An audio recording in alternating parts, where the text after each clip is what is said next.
በስመ አብ ወወልድ ወመንፈስ ቅዱስ አሐዱ አምላክ አሜን። ሰላም አምላክ ምሳኹም ይኹን ፍቁራተይ ከመይ ውዒልኩም? ኣነ ሰላም እየ እግዚአብሔር ይመስገን። እሺ ኣብ ዝሓለፈ ቀዳማይ ቆሮንጦስ ንባብ ርኢና ነርና። ሎማዓንቲ ደሞ ካልኣይ ቆሮንጦስ ንባብ ክንጅምር ኢና። ቅድሚ ናብቲ ንባብ ምእታይና ግን ካልኣይ ቆሮንጦስ እንታይ ዕላማ ገይሩ ዝተፃሓፈ እዩ ዝብል ክንርኢና። ነዚ ቻናል ሓደሽቲ ዝኾንኩም ሳብስክራይብ ብምግባር ቤተሰብ ኩኑ፣ ተኸታተልተይ ዝኾንኩም ደሞ ከምቲ ልሙድ ነዚ ቻናል ብላይክ ጀምርዎ፣ ሼር ደሞ ይትረስዑ እናበልኩ ናኸብለኩም ፍቁራተይ።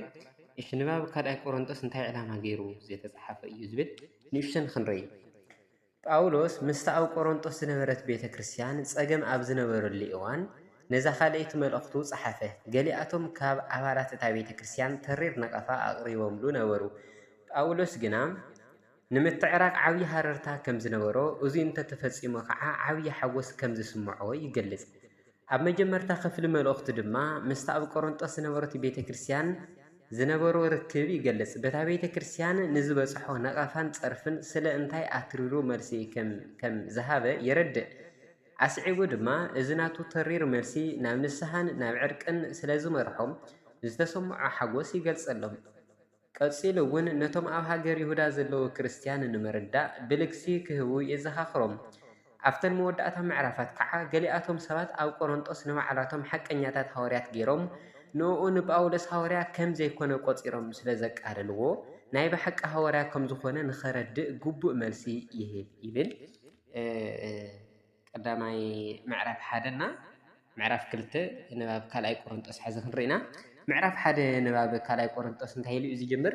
ብፍቃድ እግዚኣብሔር ሃዋርያ ኢየሱስ ክርስቶስ ካብ ዝኾነ ጳውሎስን ካብ ሓውና ጢሞቴዎስን ናፍታ ኣብ ቆሮንጦስ ዘላ ቤተክርስቲያን እግዚኣብሔርን ምስቶም ኣብ ኩላ ሃገር ኣካይያ ዘለዉ ኩሎም ቅዱሳንን ካብ እግዚኣብሔር ኣቦናን ካብ ጎይታና ኢየሱስ ክርስቶስን ጸጋን ሰላምን ናእኻትኩም ይኹን።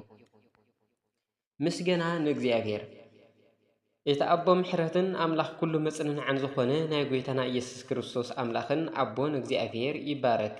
በቲ ንመዓልትና ካብ እግዚኣብሔር ንጸናንዕሉ ምጽንናዕ ነቶም ኣብ መከራ ዘለዉ ኩላቶም ክነጸናንዕ ምእንቲ ክከኣለና ብመከራና ኩሉ ዘጸናንዕና ንሱ እዩ። ከምቲ ናይ ክርስቶስ መከራ ኣባና ዝበዝሕ ከምኡ ድማ ብክርስቶስ ምጽንናዕ ክበዝሕ እዩ። ንሕና መከራ እንተተቀበልና ምእንቲ ከጸናንዐኩምን ምድሓንኩምን እዩ ምጽንናዕኩምን ምእንቲ ምጽንናዕኩምን ምድሓንኩምን እዩ። ንሕና እንተተጸናኒዕና ድማ ንሕና እንቅበሎ ዓይነት መከራ እንተተቀበሉ ብትዕግስቲ ብምቕባል ጸኒዕኩም ምእንቲ ክትጸናንዑ እዩ። ከምቲ ኣብ መከራና ተኻፈልቲ ዝኾንኩም ኣብ ምጽንዕናዕና እውን ከም እትካፈሉ ስለ እንፈልጥ እታ ኣባኻትኩም ዘላትና ተስፋ ጽንዕቲ እያ።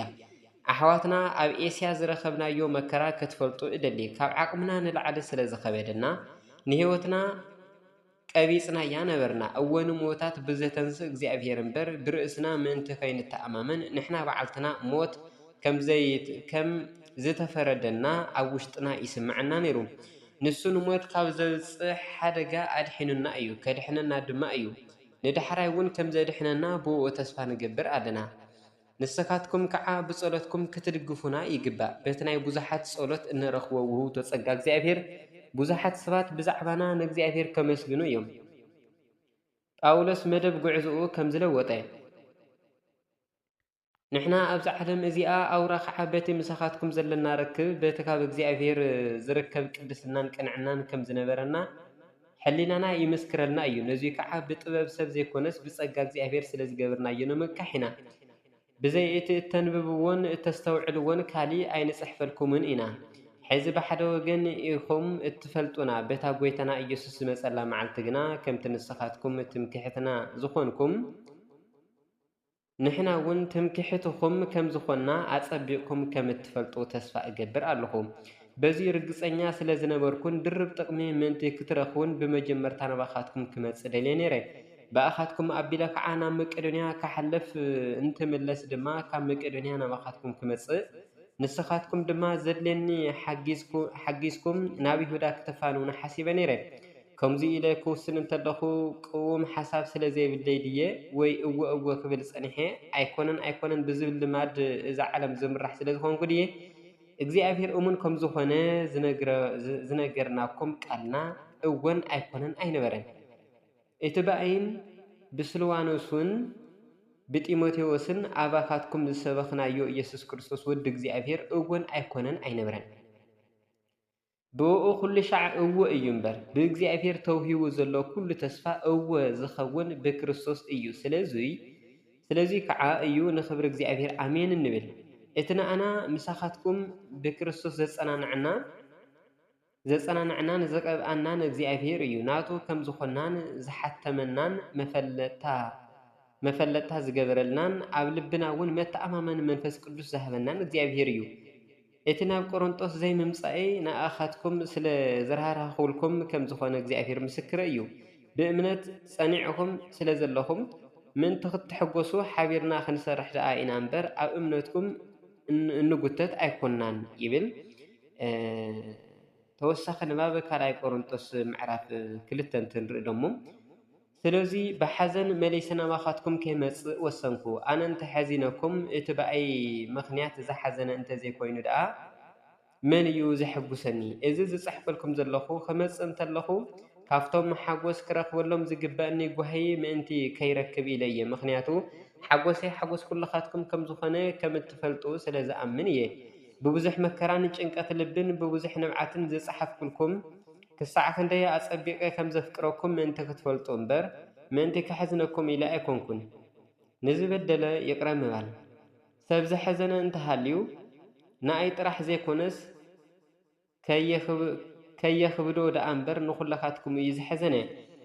ነዚ ከምዚ ዝበለ ሰብ እቲ ካብቶም ብዙሓት ዝረኽቦ ተግሳጽ ይኣኽሎ እዩ እኳ ደኣ ብበዝሒ ሓዘን ከይወሓጥ ይቕረ በሉሉን ኣጸናንዕዎን። ስለዚ ምስኡ ፍቕርኹም ክተጽንዑ እምዕደኩም ኣለኹ። ነዚ ዝጽሕፈልኩም ዘለኹ ነቲ ፈተና ስዒርኩም ብኩሉ ነገር እዙዛት ምዃንኩም ምእንቲ ክፈልጥ ኢለ እየ።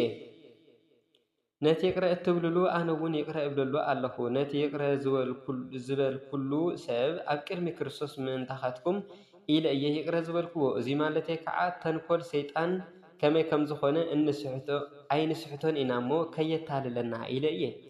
ዓወት ኣገልገልቲ ሓድሽ ኪዳን ወንጌል ክርስቶስ ክሰብኽ ናብ ጢሮአዳ ምስ መጻእኹ ንስራሕ ጐይታ ዝተኸፈተለይ ኣፍ ደገ ረኸብኩ። ንቲቶ ሓወይ ስለ ዝረኸብክዎ ግና ኣብ መንፈሳዊ ዕረፍቲ ኣይነበረንን።